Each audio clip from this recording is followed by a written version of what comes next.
Hello and welcome to For His Glory and Our Good, the podcast where we discuss Christian film, music, books, and art of all kinds. My name is Justin. I'm a graphic design student and online storyteller. I'm also a believer and follower of Christ, and that leads us into today's topic.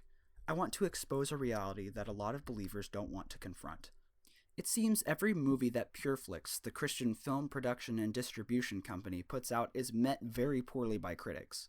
Every time I see or hear this brought up, Christians don't want to acknowledge that there is a problem. Thus, the extremely profitable market that is Christian entertainment has been able to grow and thrive without challenge. From these personal experiences, I feel that modern Christian entertainment is very subpar, bland, and unoriginal. And this upsets me because we don't worship a subpar, bland, or unoriginal God. God is creative beyond imagination, beautiful beyond words, and so original that he's actually three persons in one being. So why doesn't Christian entertainment reflect this? How can we fix it? I had a conversation with fellow Christian creator Tommy Trendle about the subject at his house, and these were his thoughts on modern Christian film.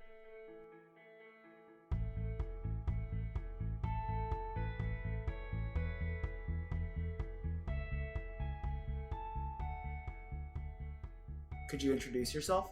Yeah, my name's Tommy. I'm a pastoral intern at Countryside Church. I also write both children's curriculums and plays. Why did you want to write plays? Because you've written at least 3, right? Yes, 3 full-length plays. A couple of VBS scripts here and there as well, but as far as plays go, 3 full-length scripts. One of the things that I really wanted to emphasize when writing scripts was how the gospel can be portrayed through drama. Drama is a great means of being able to share the gospel message and share stories from the Bible with others. So some of the plays that I've written have been direct adaptations from Bible stories or messages from the Bible, kind of bringing them to life and showing that the people in those stories are real people, and that the stories of the Bible are relatable and ones that people can identify with. So, with that in mind, portraying like real situations, what do you think of, and I'm sorry if I offend people who like these movies, but what do you think of movies like such as God's Not Dead, which are very not realistic in my opinion? I'd have to agree with that. I think what happens in movies like that is they're trying to create a movie for Christians. It's not necessarily a movie for the world to see and to get behind and to understand what the gospel message is about. It's more of a movie for Christians, and what they do is they try to make it, an us and them type story where it's you're either a Christian or you're not. And if you're not a Christian, well, then you're one of the bad guys kind of thing. And that's the thing, is they're kind of portrayed like these supervillain type characters who just have these really hateful ideals. And I think the thing that's missed the most in these stories is the non-Christians are portrayed in such a hateful and evil light, but it's every Christian was a non-Christian at some point. Yeah. And are we just supposed to believe that you go from being like this horrible, hateful person with no possible redemption arc to suddenly you're good and you never do anything wrong? And there's an in between there. There's and that last part doesn't start until you die. Right. Yeah, you don't really get to that perfection point until after death for Christians. And so it's not at all an accurate representation of real world events with Christianity. I think they take real world events, real things that happen, like debates between students and teachers and things like that, and they exaggerate them to the point of, again, making it an us and them type story, making it, atheists are evil, which they're not, and that's the thing, is they kind of skip over the point in the Bible where it says, that God loves the world, including the atheists and those who are against him. And we need to hold that same regard, and that includes even in art. What do you think of art's place in Christianity today, though? I think as far as people's relationship with God, there's always been art used as an expression.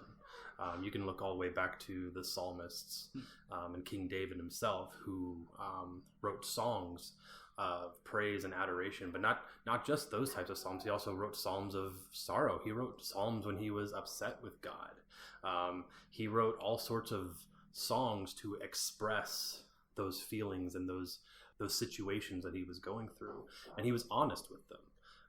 He wasn't trying to be flowery or anything like that. He wasn't exaggerating the events. He was being real and he was being honest, and that's what makes those expressions of art beautiful. So I think there's definitely a place for art within Christianity, but I think it's something that has to be honest.